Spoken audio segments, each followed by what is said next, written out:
Welcome to another episode of Walk Worthy. I'm here with my friend Jalin Turner, the Tarantula. He's a dad. He's a UFC fighter. He's a skateboarder.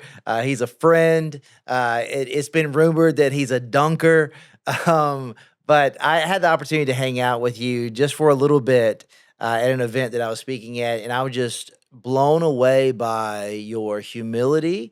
And I love that the first time we got to really interact, I got a picture of who you were in high school, and just talking about it's just like a cool way to meet someone. It's like I know a little bit about your story. I know the man you are today.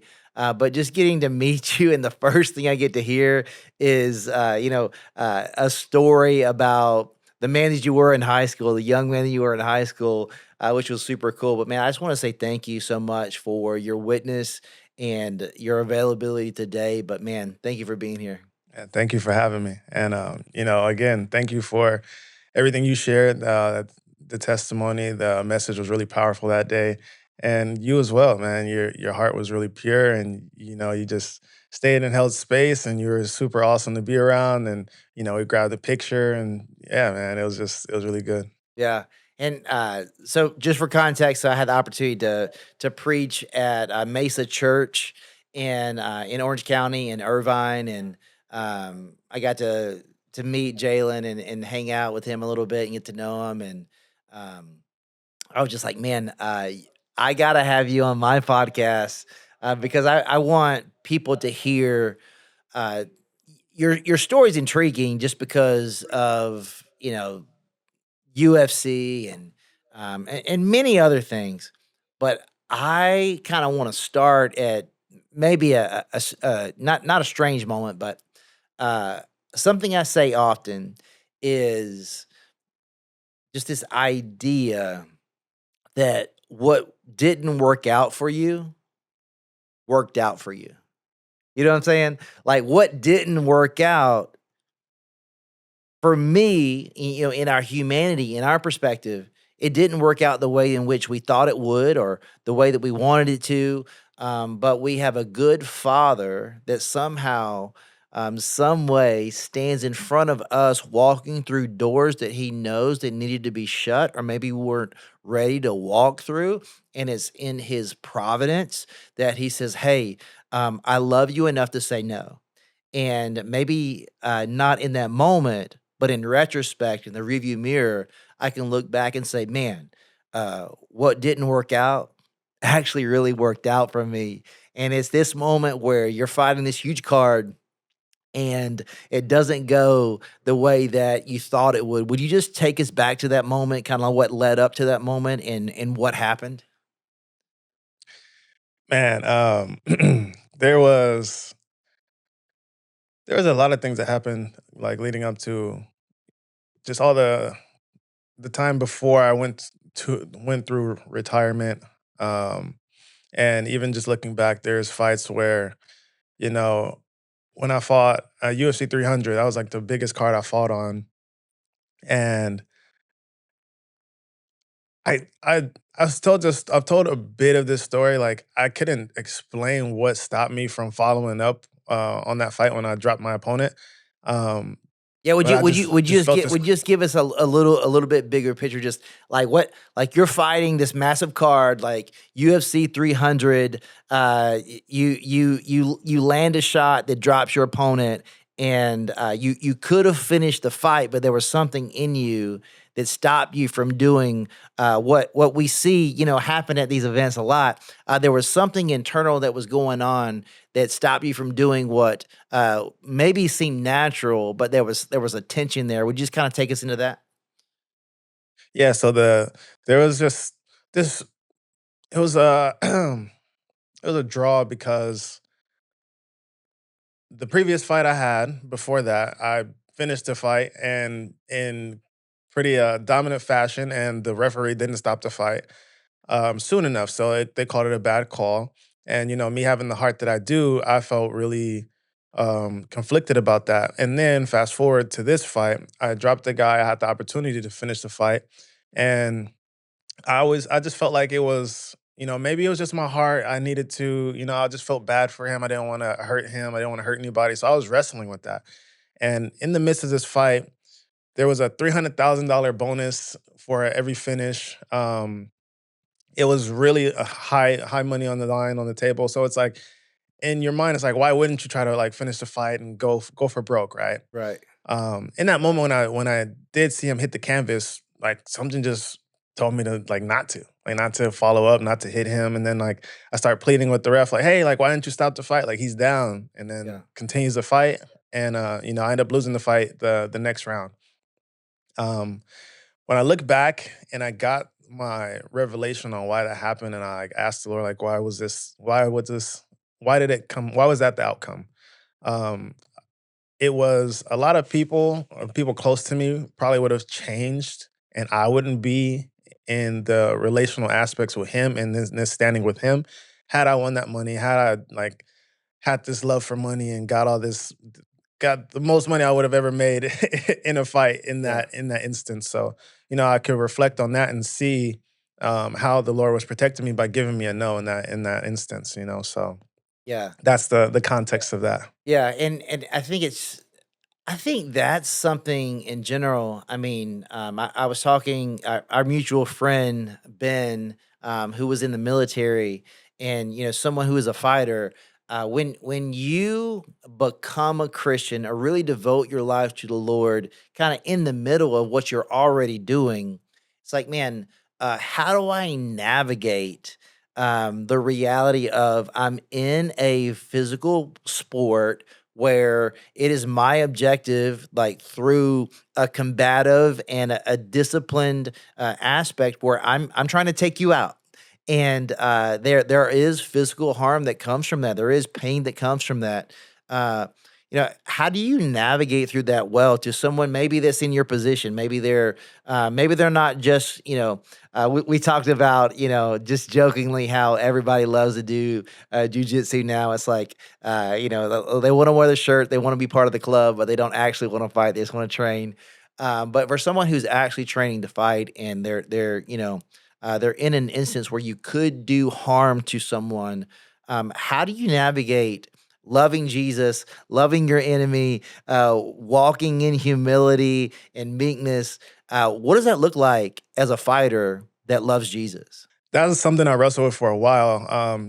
Just trying to figure out this balance, this new force, this new drive. Because when I got into fighting, when I got into MMA, it became more of an outlet. It became more of a channel for my rage, my anger, and just trying to find a place to feel understood. But um, when I came to the faith and I started coming to the faith and just started to have this start my walk with the Lord, I was still wrestling with that. I had a couple fights where I would hurt my opponents really bad, and then I'd be like, oh man, like it was tough, and it wasn't until honestly till retirement where one morning I was just deep in prayer. I was really deep in prayer, and the Lord revealed to me the I call it passion. Like love is such a driving force, it's such a powerful force, but I found this new well of passion for what I do. It was, hey, you don't have to do this because you hate someone. You don't have to do this because you're trying to go kill someone. It's not that. Go in there with the same intent, but do it out of love because your opponent wouldn't be across the octagon from you if they didn't love what they were doing either. So when I found that and I felt that and the Lord revealed that to me, I was like, oh, I can go be a warrior. I Yeah, can go do this. I was like, oh, thank you, Jesus. I was like, okay. yeah. So I think it's at the end of the day, it's far less what you do; it's why you do what you do. And it's like, man, the intent behind what you're doing and how you're doing it, because you there's nothing that Jesus is not Lord over. So if you're doing something that is a discipline, and you're doing it in a way where you yourself is honoring God, and you're in communities where you can share God with other people, and you're doing this with excellence, which honors God. He gave you the physical ability, passions for these things. So I think it's such a interesting thing to navigate through, and it doesn't end. It's not like you just make the decisions like, okay, I'm going to operate in this mindset. It's like, man, it there's there's a possibility where you could be having a really bad day, really bad week, and then you're training and you take that out on someone, on the other end. Because I know, like, as a dad, it's like, man, I don't intend to take my bad day out on my kids, but I'm human and it does happen sometimes. And I'm quick to apologize. But that's the reality of our humanity. I agree. It definitely is. That's the reality. We come to the end of some tolerances, some patiences, and it's all a part of grace. It's all a part of growing. It's all a part of bearing fruit and having being fruitful in those moments where it's like, okay, well, um, I know I said something wrong. I know I did something wrong. Like, can you please forgive me, and I'll make sure that it doesn't happen again. Yeah. And yeah, there's been days still, like even in the faith, that I've gone to the gym and I'm like, ah, you should have been light with that strike, right? And then I, just catch myself. Oh, let me pull back, let me draw back, or I kick somebody in the body and they're on the ground. I'm like, I did it. I didn't mean to do that, but you just have to Yeah. sit down a little bit. So Well, would you kind of let's go back in time to where we could have started, but we didn't. Uh, what is what has your relationship with Jesus looked like? Like, where did that start? Like, what is young Jalen that maybe was far from God, or maybe what did that look like? What did childhood look like? What does your faith journey look like? childhood, Uh, my mom and dad got divorced when I was like 7 years old, and fast forward, my mom started to have me and my sister in the church. So we were going to Church of Christ when I was like, I think like 12, 13 years old, and she was trying to like raise us in the faith and do that whole thing for us, but I suffered a lot of church hurt at that time because like pastors were embezzling money, and there was like so many so much just grief and strife in the church, like within like the youth that were there. And yeah, after that, I turned away. I I did not go back. I didn't fully believe in anything. I was just kind of like, oh well, I believe in a higher power, but like I'm gonna just leave it at that. I didn't want to dive into um, any deeper form of knowing or relationship. So it wasn't until I think it's about 3 years now, 2023. Um, I was I had a fight, lost a fight, and I started to get interested in Islam and studying the Quran because I had a coach that was Muslim, and I was like, hey, like you keep telling me all these cool things, these gems. I'm like, where do you get it from? He was like, oh, I get it from my religion. So I was like, oh, that's interesting. And then I had someone come into my life that was like, hey, you need to study Jesus and your own religion and your own relationship before you try to jump into someone else's. And I was like, dang, you're right. So at that point I did. I started like reading the Bible a little bit more here and there and just starting my walk, like still very much crawling, and that was like my turning point. Like at that point I was like, all right, Lord, like I know you gotta be real. Like I know you gotta be in this. Like I know you gotta be present. And I told him like, you got me now. Like you got my life. I'm not giving up.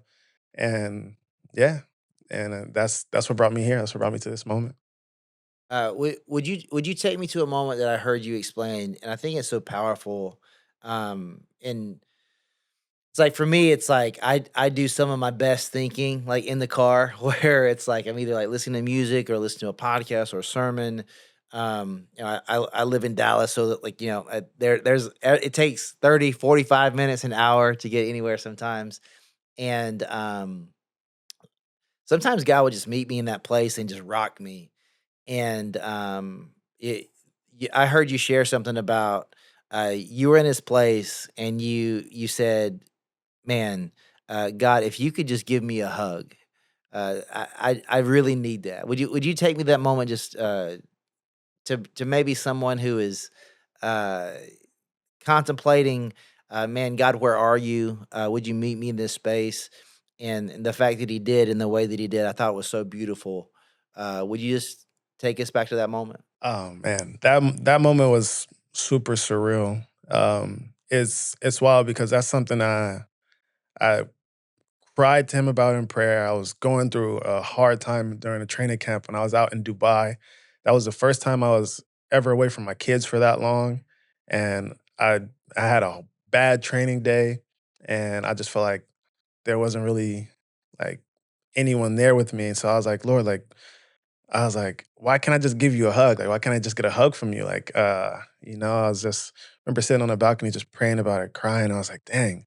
And fast forward, that was a couple years ago. So when I had this moment, I was in my car and I was just like in prayer. Like you said, like sometimes you could just be driving and then the Lord will just come and meet you where you're at. And then I just remember praying to him and I was like shedding tears still and just like, and I just felt this embrace come over me. I was just like, it literally felt like I was like someone was hugging me, and I literally like like I reached out and I hugged, hugged whoever was there, the air, whatever you want to call it, whoever walked by probably thought I was crazy. I was like, yeah, but um, yeah, I felt that, warm embrace, and I was like, wow, Lord, like you're faithful and you're here. And, when I thought he wasn't there, when I thought he forgot about that, because I even forgot about that. I forgot I even prayed that to him before. And then once I felt that, I was like, wow. I was like, I needed that. I needed that in that moment.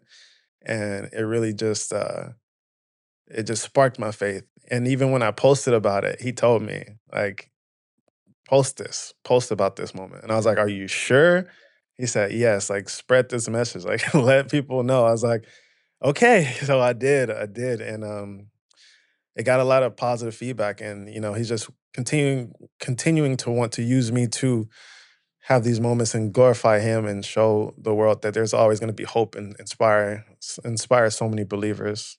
Yeah, and I think, that it's the Bible tells us to humble ourselves under God's mighty hand, and He will raise us up in due time. And I think, if there's a characteristic that jumps, off the screen and off of your face in your life, to me, is humility. And you're such a humble guy, and you've accomplished things that people dream about, and I'm sure that you know that. But the way that you walk in humility, and how you listen so intentionally to people, and you genuinely care about people, and you take the time to pray for people.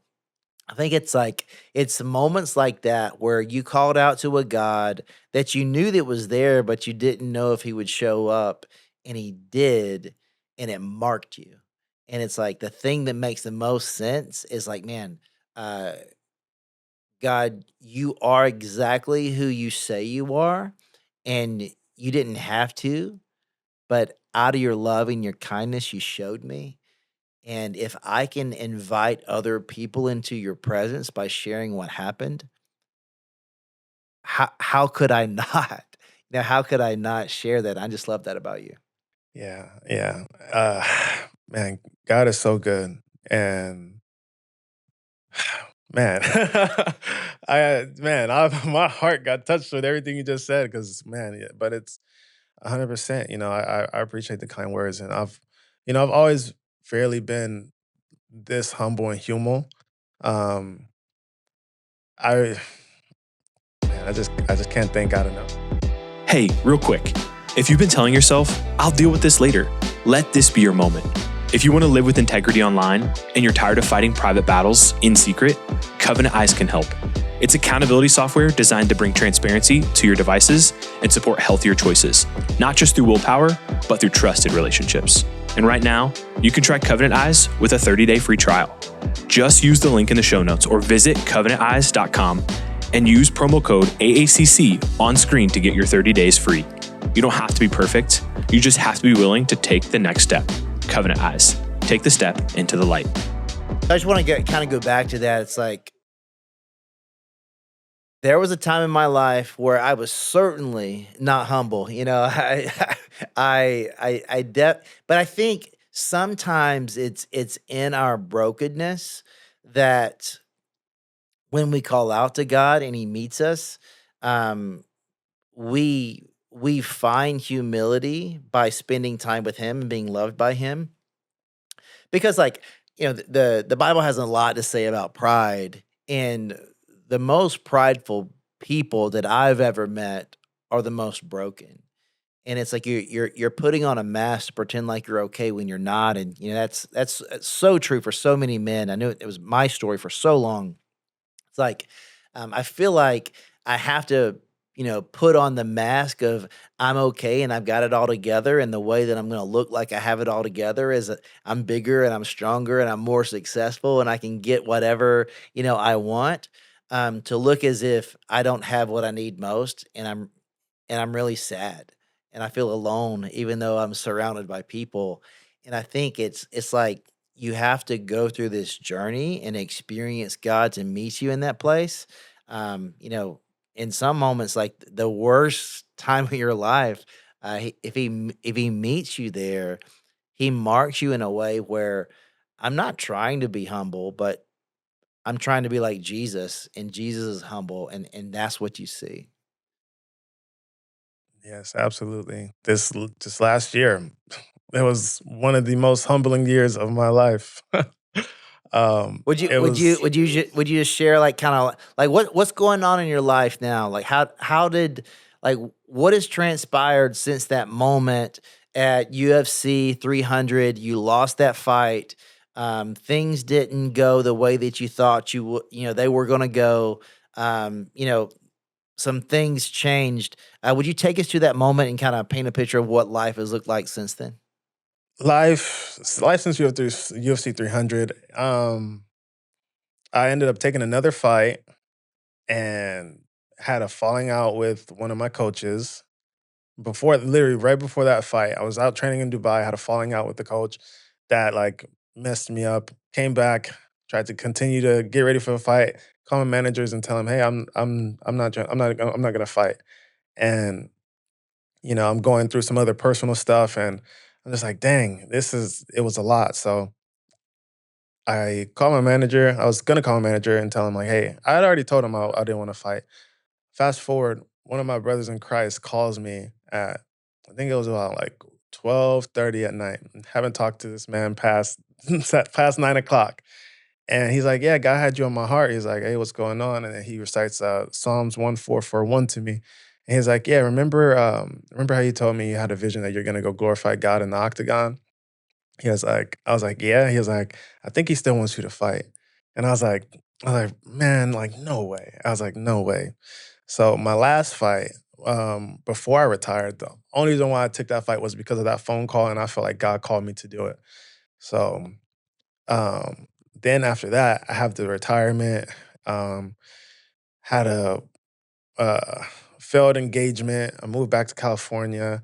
I had so much stuff happen with my daughter. My daughter's in the hospital a couple times, and yeah, life really got low. Yeah, and in my quiet time, in my prayer time, I just kept just seeking God's face, and I didn't stray away. I didn't get discouraged. And when He called me to come back to the octagon and fight again, and when I got on my knees after that victory, and I just gave Him the glory, and I just gave Him the shout of praise, that was worth every trial and tribulation I went through that last year. And what is training, fighting, like, what does that look like today? Like, what does the future look like? Oh man, the I feel like the future looks really bright. Training right now, I'm gonna start getting back into the gym. Hopefully, get a few You more you fights you in this you year. you busted up your toe, right? Is that true? Yeah, yeah, I got stitches in my toe. I think I didn't get it X-rayed. This isn't wise. I didn't get it X-rayed, but I broke this toe before, so I know what it feels like to break it. So I'm like, it's broken. But yeah, it should be healed up. I'm gonna get back in the gym today and then get ready to keep climbing the rankings. And I truly do believe that I will be UFC champion. Yeah, and I believe you, and a lot of people believe in you. And a question I gotta ask, because I was on your IG and I was just kind of scrolling, and I'm sure you've seen Home Alone, right? Yeah. Yeah, so, like, I knew that, Tarantula was, your nickname, your IG, and, I saw you holding a tarantula in my son's who loves Home Alone. He thinks that's, like, the wildest part, but he saw you holding a tarantula. He's like, "Whoa, bro." So where did that nickname come from? Like, where did that come from? Man, I grew into a fear of tarantula or spiders when I was in my early teens. I had some best my best friends at the time, they hated spiders, and I was hanging out with them all the time. And fast forward, I'm just like, where did I get this fear of spiders? And I was like, nah, I don't. I'm one of those people, like, I just don't like having fears. Like, I was always like that. I don't want to be afraid of anything, and I will go, like, try to conquer this fear. Like, I don't like heights. I'll go and get on a high building, a high bridge, even though I know it makes me uncomfortable, just to, like, now it's like it's like just crucifying my flesh. So I get a pet tarantula. I watched it drink water. I held it, and it was an awesome pet. And I ended up just getting just enamored with tarantulas and loving them. And I got so many. I've had over 200 at one point. And when I started training, I started hinting at that name. Anderson Silva was my favorite fighter at the time. He still is, and he was the spider. So I was like, I like originality. I was like, oh, the tarantula, that would be a cool name. No other fighter has had it, and I was like, well, yeah, that's gonna be me. That's cool, man. And I think there's an aspect of facing your fear because, when there's this zeal for God that you have, and it's like when we're sitting down rapping, like just talking about our faith, talking about our journey, that's generally not too difficult to talk about. But then that next level is when God starts to tap you on the shoulder and it's like, "Hey, Jalen, I want you to go pray for this person," or "Hey, Jalen, I want you to share your faith with this person." What does that aspect look like? I mean, I've seen and heard you praying for people, sharing your faith. I know that's important to you. Was that something that came natural to you, or is that something that was that another muscle you had to develop? That was definitely a muscle that had to get developed, and the way it happened was it was so surreal. It was actually really good. So my pastor, Gabriel Villalobos, he and a few guys from the congregation, we were all just like he set it up. We're gonna go out to Fremont Street to go pray for people, and I was like, all right. And then I hadn't done anything like that before. So I'm just like, I get there, I start feeling sick. And I was like, Gabe, like, I don't feel good. He was like, you'll be okay. And I was just like, all right. So they start praying for people, and I'm just asking them questions like, how do you know, like, who to pray for? Like, how do you see this? How do you spot it out? How do you spot them out? And he was like explaining it to me. And the next thing you know, I see this guy with a lot of guys, and I was like, "Hey, like, can I pray for you?" And he's like, "Yeah, like, don't I know you from somewhere?" I was like, I don't know, maybe." I didn't tell him the whole UFC stuff. And then, like, I prayed for him. Next thing you know, like, Gabe's like, "Dude, I looked back and I didn't know where you were." He was like, "You're praying for someone." I was like, "Yeah."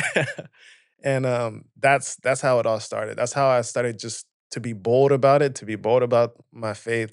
And then, you know, it's wild because this is how the enemy works. So after that, I ended up having knee surgery the next day. So I did a turnaround trip back to California, had knee surgery. Then the following day, my daughter's in the hospital. And the following day after that, I go to jail.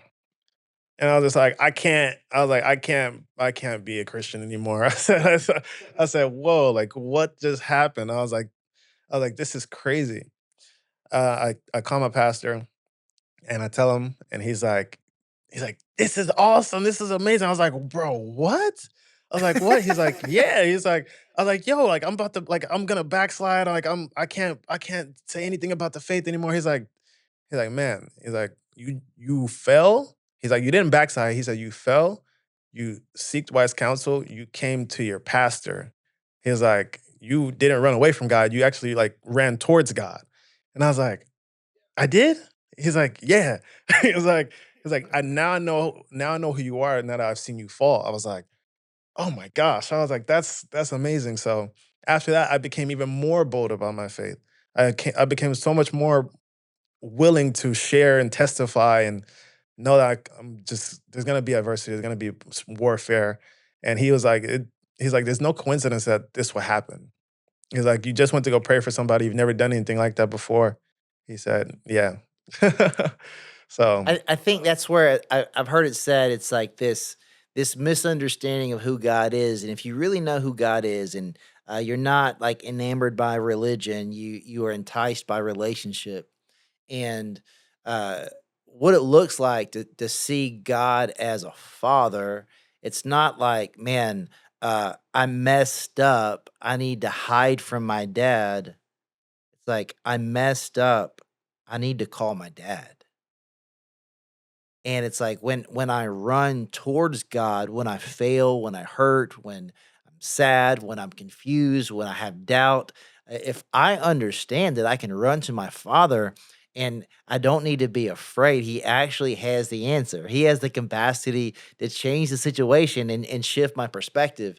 And I think like, and that's beautiful that you did that, and it's even more difficult to stay there because it's so easy to drift in that direction. But man, thank you for sharing that because that's so powerful.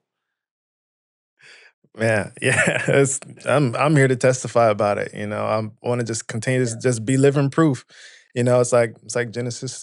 In Genesis, when Adam and Eve fell, they tried to hide the shame and hide from God. Like you said, your father has the answers. You run towards him. He's gonna just give him a call.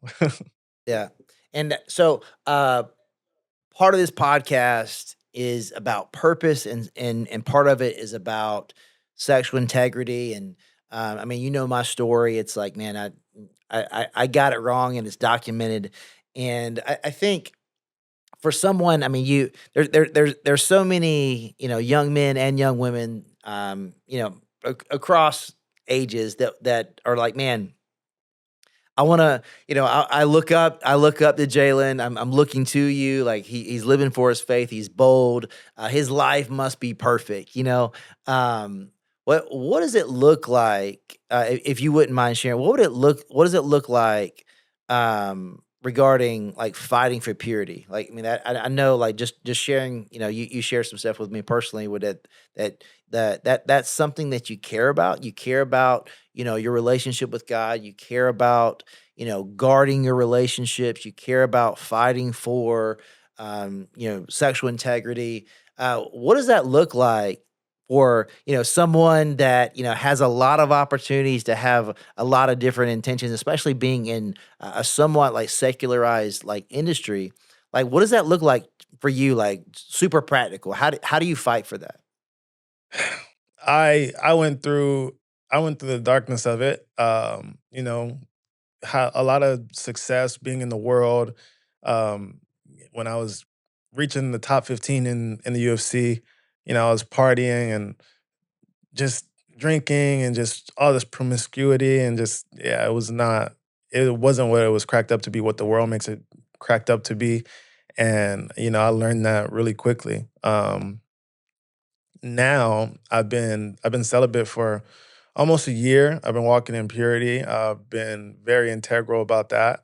I'm say waiting until marriage, and I really just hold boundaries now. I hold boundaries and hold space, and I know the results of it. I know the fruit of it. I don't want to sow any fruit in my flesh. I want to always sow like into fruit of the spirit. So that's just Man, walking in and I would purity. say like what you share with me some like real practical advice. Like I asked you kind of like off the cuff. I was like, man, uh, you know, being in a relationship, if someone's listening and they are a young man or a young woman, they're in a relationship and their past's not perfect, and it's so easy, like because I already did it, I might as well already do it, but if you're in a place where it's like, okay, I'm going to fight for purity. I'm going to fight for walking in integrity before God. And you're in a relationship. What are some just simple things that sometimes I tell, like, not women, but sometimes young men. I'm like, man, don't be a dummy. Like, hey, don't put yourselves in situations that are not going to work out for you. But I think you shared some things with me that are just like super practical that are disciplines, and I mean, you're a fighter, you're fit, like you understand this. It's like where I have discipline in my life and I'm consistent in my discipline, those are going to yield results. So, what disciplines can we implement into our lives if, there's a listener out there, young man, young woman, they're in a relationship and, they're not, they're not doing anything, but they're committed to staying there. How do you do that? How do you do that well?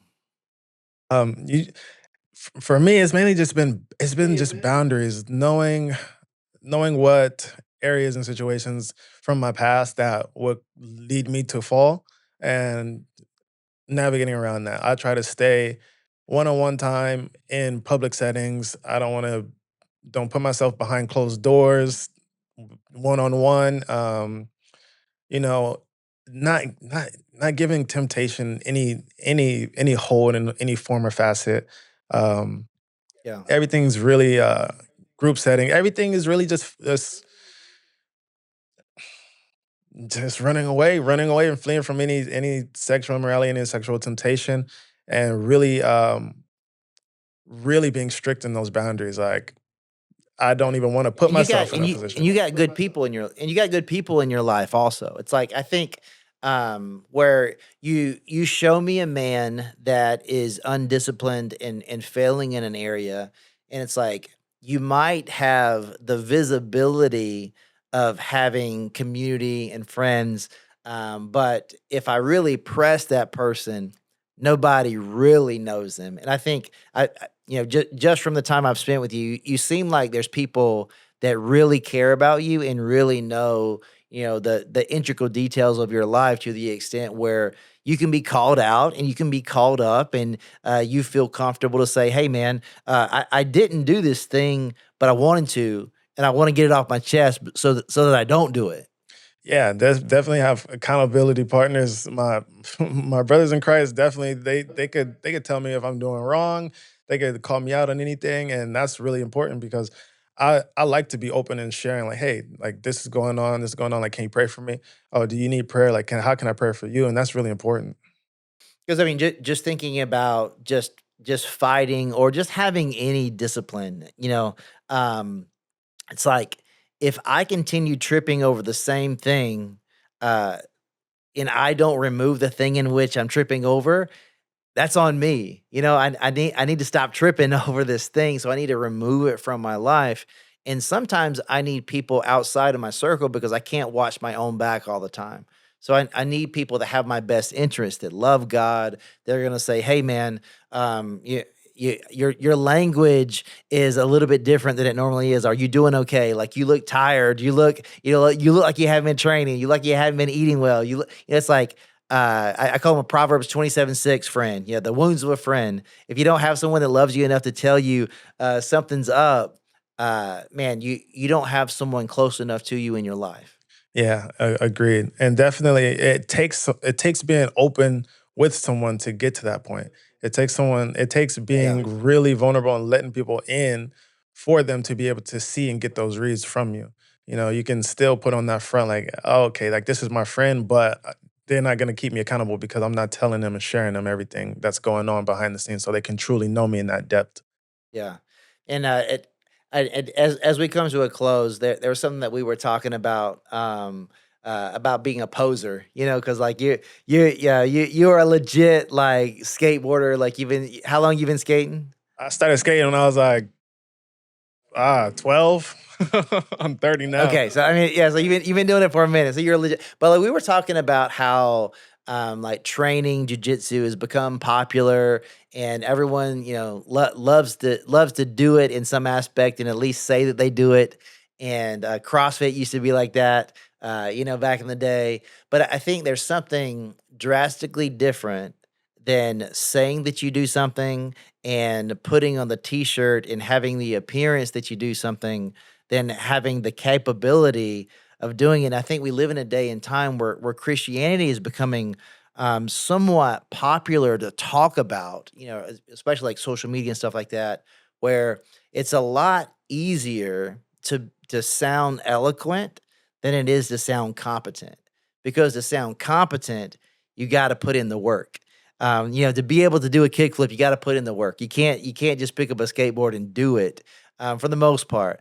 So would you just talk about, to someone listening, they just started following Jesus and they're saying all the right things, and they got the t-shirt. They look as if they got their life together. They're saying the right things on social media, but when it comes down to their real life disciplines, there's no creases in their Bible. If you asked them the last time that they prayed, they couldn't tell you. And if you really press them and squeeze them, when life gets tough, you're going to, you're going to bend in the direction, either of the world or towards God and the Word. And if someone's, putting on the facade of they're following Jesus, but in secret, they're living in sin, and maybe they're hooking up or they're doing all this stuff, but they want to know God and they want other people to think that they have a good relationship with God, but they're really hiding. What would you say to that person? I would say I would say let down that pride. You don't have to hurry up and jump and try to be something that you're not. And it's okay to want to be that, but don't go out and portraying it until you truly have that and are that and walk that in your life, in your heart. Because if you sum up a lot of the teachings of Christ, is don't be a hypocrite. So don't go out there and be a hypocrite and be fake and put on the front. I didn't start um doing this, talking about Jesus, proclaiming my faith until I was in the muck, in the midst, doing this, going out to pray for people, going on outreach, literally doing ministry as any form of facet I can, being on the choir team. Like I've been walking it. This is my life. It's not just something I'm trying to just put a front on. Like this is my life. I prayed this morning. I pray every day earnestly. I'm in my word every day earnestly. And that's what it takes. You cannot just no hypocrisy. Um, last thing. So we were talking about how, you training, it gave you a confidence that, um, if you were to get in a physical altercation, you were able to carry yourself with a confidence, knowing that you could take care of yourself. If something presented itself, and I think there's something really biblical in that. And the Word of God tells us that, we're called to be able to give an answer, an apologetic for the hope that we have. When someone asks you, Jalen, what changed in your life? It wasn't that you tried harder. It wasn't that you found the right church. It wasn't that you found the right translation of the Bible. It's like you had a real interaction with a real Jesus, and his word is alive and active, and that word got in you and it began to shape and shift and conform and deal with you. But to the person that looks like they can fight and say that they can fight, if they actually got in a fight, it wouldn't work out. To the person out there, that they're trying to get to a place where they wanna share their faith, and maybe it's with, someone close to them. Maybe my brother doesn't know the Lord, and I always try to think strategically. It's like, "Man, what could I know, to change his mind?" And ultimately, it can be only the Spirit to do that. But as you've gone through preparation to be able to strike and to have a ground game and to do all these things, it is through discipline and consistency and obedience. What does that look like to develop your walk so that when someone says, Jalen, um, you're different, man. You're different. What happened? To get to a space where you can answer that, and I would love for you to answer it. But what did that look like? Like was it, you spending time with your pastor? Was it reading the word? Like just just real simple, like what does that look like for you becoming a man after God's own heart and pursuing them? Like what does that look like for you? It was getting under discipleship with my pastor. It was devotional time to the Lord, morning and night. prayer morning and night, reading my word morning and night throughout the day, constant prayer. It was discipline out of love. It was discipline because I wanted to seek more. I wanted to know more. I wanted to just be as close to him as I could get and just continue to just show my faith through action. And that formed and shaped the change in me, the growth in me. And have you always had this much joy? Have you always carried this much joy or No, no? no. I have found joy in chaos like no other. I have found a peace that is just insurmountable. Like you can't even explain it. And I tell people, I'm like, this is why I'm so adamant about it, because I want everybody to know this love and share this joy because Christ has this for everyone. And it's like I went so long without it. I went so long running away, and I'm just like, wow, like Lord, like it took me 28 years to get here. It's like, oh yeah, I'm like my foot is on the pedal. Like I want everybody to know this because had I given my life sooner, had I done things differently, like but it's not just for me. It's like I want to help somebody know the word and hear the good news sooner so they don't have to go through all that. So maybe there's someone that's listening to this, not because they love Jesus, because you are you, and they feel connected and interested in you, and you're like, man, I want to get to the level he's at, but man, how do I get the joy that he's got? Most importantly, would you just share where does that Yeah, joy joy come from? comes from just seeking the Lord and really just leaning on him in every way. It's not, oh, there's not going to be any problems, there's not going to be any troubles, but you just take heart and you know that the Lord has overcome the world. So, you just put your faith in him and he's given me peace, he's given me rest. When I have burdens, I just bring them to him. His yoke is easy, his burden is light. And I just really just lean on the word. I lean on the word with all my heart. And I just know that is to be true because I've lived it, I've walked it, I've experienced it. And I'm just like, okay. You've tasted and seen. Well, I just want to say thank you so much for taking the time to be here and to share your story with us and to encourage us. And I just know that there's gonna be someone who listens to this that really connects with you and with this message. And it's like, man, if one person says, "Hey, if he can meet him in the middle of that, maybe he can meet me too." And that's why I do this. And I'm sure you can resonate with that well. But man, Thank thank you you. so Thank you so much. much for your time, man. It's been a blessing and I have enjoyed Absolutely. it. And so before we go, I always like to do this. Would you just give us just one final word, maybe something that God is teaching you right now in this season, or maybe just something that is on the tip of your tongue that you just want to share with someone listening to this. Just have good courage. Just be of courage. There's so much power in being courageous. God loves the courageous and God loves all. But that's something I've been really working on and striving to be an example of a model. Again, I was running away, I was straying away, I was afraid. I was I was afraid of the high calling that he had for me. It wasn't even anything else besides that, and I had a fear of failure. I had so much doubt. So please be courageous. Please be bold and courageous. Yeah, and I love that.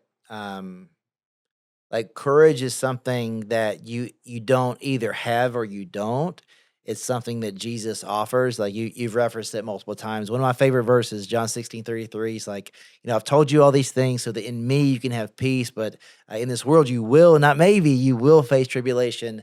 But you can take heart. You could be of good courage. Why? Because he has overcome the world. So, man, if you're looking to be courageous and you feel like it's impossible, you don't have to choose to be that. You have the source to allow you to be something that's um, it's impossible to be on your own. So thank you so much for that, man, and I just appreciate you so much. I appreciate you too. Thank you so much.